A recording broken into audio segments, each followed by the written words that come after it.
All right, welcome back once again to the second session of our business plan development workshop. Like I mentioned earlier, the goal of this workshop is to equip you, educate you, enable you to be able to develop your own startup plan or your business growth plan. Like we have mentioned the last time, we have mentioned about 10 different importance of a business plan, and today we want to start discussing the structure of the business plan. What are the various structure? What are the various components? What are the various sections of a business plan? We have about 8 major sections of a business plan. The first one is executive summary, the second is business description, the third is market analysis, the fourth is organization and management, the fifth is product or services, the sixth is marketing and sales strategy, the seventh is operational plan, and then the eighth, the last but not the least, is what? Financial plan. So we are going to begin by looking at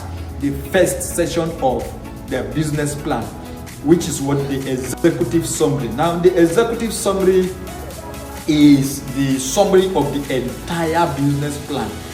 We call it the executive summary because it highlights the various components of the business plan. Now, depending on the wordings and your grammatical expressions, these sections of the business plan may not be more than 2 pages, right? Mostly it's usually 1 page. Why? Because it is the first page that whoever that is going to review your business plan is going to look at. And the idea of the executive summary is to what?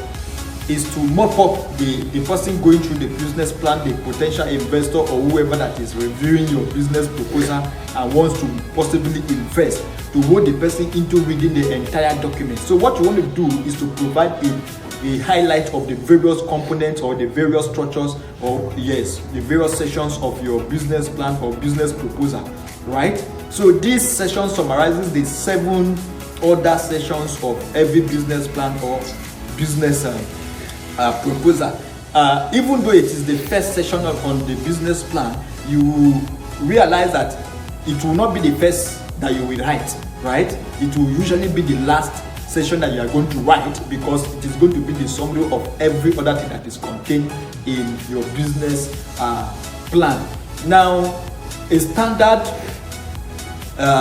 executive summary should have at least 5 paragraphs. And I'm going to walk you through what is supposed to be contained in each of these paragraphs. Now, in paragraph 1, are you set? All right, so paragraph 1, what you need to write in paragraph 1, number 1 is to highlight the business name, the location, and the industry that the business is operating in.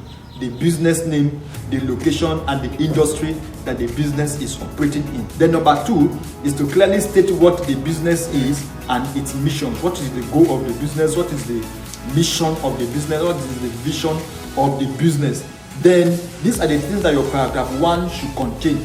Now in paragraph 2, you are going to mention the core problem that the business is addressing, or the opportunities that the business is capitalizing on. Every business idea capitalizes on a particular business opportunity or on a particular problem. There's a problem you are trying to solve. So in paragraph 2, you are going to open your paragraph 2 of the executive summary by stating the problem that your business is designed to solve, right? Then the second thing you need to state in your second paragraph is to summarize the product or service offerings. We talk about product or service description as one of the sections of the business plan or business proposal. We are going to look at it in the days ahead. But in your executive summary, you are going to summarize everything that you have stated in your business description, your product description or service description. If your business is into product, it means you have visible, physical, tangible product that you sell. And if it is services, it means you render services like car washing, laundry services, and logistics services and all that, event planning. All of these are services that does not really require physical product, right? Then the third thing you need to do in your second paragraph of the executive summary is to infuse your unique selling proposition, what we call your USP. Unique selling proposition. Your unique selling proposition is what sets your product apart. What differentiate your product and your business idea from what is already in the market, right? Now, let's move over to paragraph 3. In paragraph 3, you are going to briefly explain the target market and the size of the market that you are going to serve. Your target market is the people you are trying to sell your product to. How many are they, and and are they enough to be able to to sustain the business over time?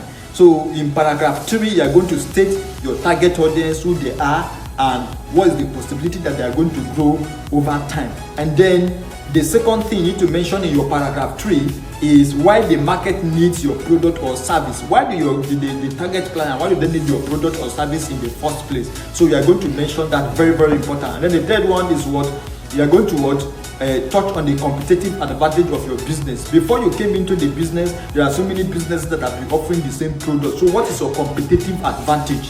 Your competitive advantage could be based on many things. For example, it could be that you are closer to the market. That means you are closer to the people that will buy from you, so that the people that will buy from you don't have to go extra mile in buying from their competitors, or that you are closing a quality loophole in the existing product or services that is already in the market, or that you're offering a better customer service. So these are things depending on which one. There are many other areas that you may want to leverage on, but you need to be able to tell us your competitive advantage. What are the advantages that you have to succeed compared to other people who have been in the industry before you? Then in paragraph 4, you are going to include key financial figures like your projected revenue, your profits, and your funding needs. Your projected revenue, how much are you going to make within the first year of the business, within the first 3 months of the business, within the first 2 years of the business, within the first 3 years of the business? How much can the business generate in revenue? Then what will be the cost of running the business, right?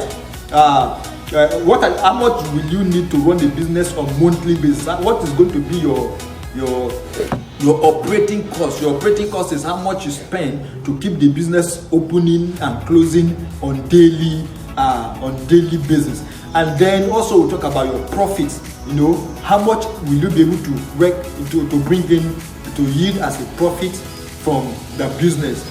Your profit now, when you have minus all your expenses and all that, what you are left with is your profit. And then your funding needs. What are the funds? What do you need to begin with? You need to be able to state clearly in paragraph 4 of your executive summary. Another thing you need to state in your paragraph 4 of the executive summary is the amount of funding that you require. How much do you need to be able to start? Okay, I talked about funding needs just now, and then I'm making mention of a startup funding needs. How much do you need to start up the business? 1 million, 2 million, 3 million. You need to be able to state how much you need for the business to kick off operation.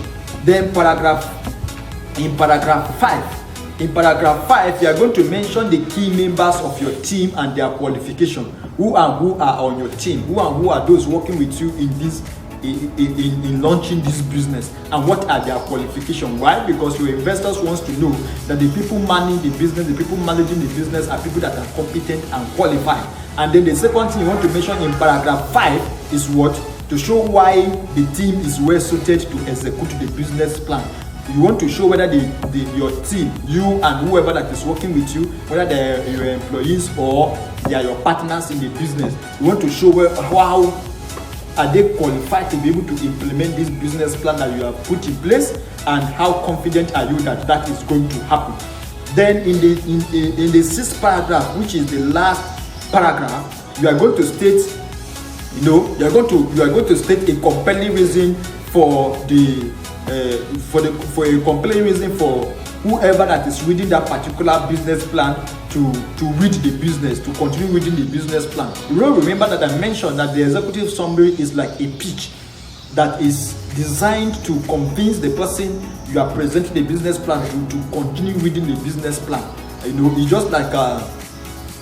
It's just like a sales copy, right? That you use in convincing the person that this document is what the person's attention. Because many of the people you are going to submit this document with are business people, they are busy people, they are not people that want to sit down and just waste their time. So you want to be able to convince them that that document is what then read it. Then secondly, you want to outline your short-term and your long-term goals. You want to be able to outline your long-term and your short-term goal. What are your long-term goals? What are your short-term goals? Very, very critical, right? So you want to state what you want to achieve on the short term and then on the long term. Then finally, you also want to include milestones for the benchmark. Remember, we talk about benchmark in session 1. We talk about benchmark, what you should use, the limit that you cannot cross in your line of business, right? Now that is very, very critical. So you want to include your milestones, then you want to include your benchmark. Your milestones involve your milestones refers to your achievement, what you have achieved in your business so far. So if your business has been in operation and you have achieved something, you need to state what you have achieved. Even if you are starting the business, you are not going to start the business in vacuum. What have you achieved? Maybe you have bought some equipment, you have acquired some things, you have rented the shop, you have gotten some little instrument. Mention these things so that whoever that is going to be reviewing that business plan knows that you are not just coming to the person when you don't have anything yet, that there is already something on ground. So these are the things that are supposed to be contained in your executive summary. Don't forget that I mentioned that the executive summary is not supposed to be more than a page, highest 2 pages. So thank you very much for participating in this session, and I will see you in the next session. In the next session, we are going to go on to the second session of the business plan, which is what? A business description. So don't miss out. Join me and you will love it. Also, to provide you with a more credible material that can really assist you, because right now we are hoping that you can start developing your business plan, right? Very good. So now, from what we have discussed today, you can go and sit down and put down some things, and we have developed a material that can help you to do that. So there is a link in the description below. Click on the link and it will take you to a blog post on our website where you are going to see an example, a classic example of what a business executive summary is supposed to look like. And then you are going to see the step-by-step process that I have mentioned in this video, and then you are going to follow it step by step with a practical example right there for you to be able to also use and model your own. Please go and check out that material, develop your own, and let us know if you are going to develop your own. Please, if you are going to develop your own, kindly comment below and let me know if you are going to going to start writing your executive summary today. If you have any question, don't forget to drop it in the comment section, and then we are also going to react to as many as we can. Thank you very much. See you in the third session of this business plan workshop program. Thank you.